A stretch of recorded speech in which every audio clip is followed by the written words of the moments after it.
ঈদের পাশাপাশি বাজেট সামনে রেখে রেকর্ড সংখ্যক গাড়ি আমদানি হয়েছে বাংলাদেশে। শুধু চট্টগ্রাম বন্দরেই গত ৩ মাসে ৩,৮৫৪টি গাড়ি খালাস হয়েছে। এর মধ্যে মার্চের ১৩ দিনে খালাস হয়েছে ১,৯৫৯টি গাড়ি। চট্টগ্রাম বন্দরে গত ৩ মাসে ভিড়েছে গাড়ি বহনকারী এ ধরনের ৭টি বিশেষ জাহাজ, আর খালাস করা হয়েছে ৩,৮৫৪টি গাড়ি। এতে আমাদের রেভিনিউ পরিমাণটাও প্রায় দ্বিগুণ হয়েছে।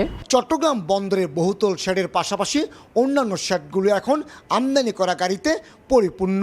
এর মধ্যে ১,৪৩০টি গাড়ি হলো সদ্য আমদানি করা, আর বাকি ৩০০টি গাড়ি নিলামে বিক্রির অপেক্ষায় রয়েছে।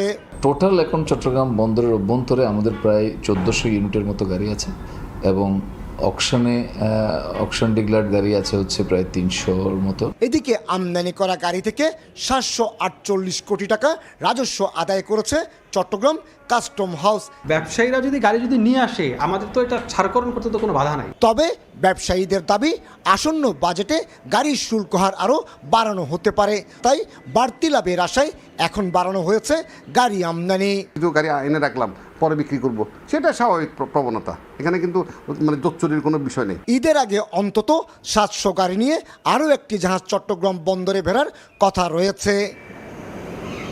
ঈদকে সামনে রেখে যেমন রেকর্ড পরিমাণ গাড়ি আমদানি হয়েছে, ঠিক তেমনি সমান তালে চলছে গাড়ি খালাস এবং ডেলিভারি প্রক্রিয়া। চট্টগ্রাম বন্দরের কাশশেড থেকে কমল দে, সময় সংবাদ। 4 দশক ধরে আপনার ফাইন্যান্সিয়াল পার্টনার আইডিএলসি।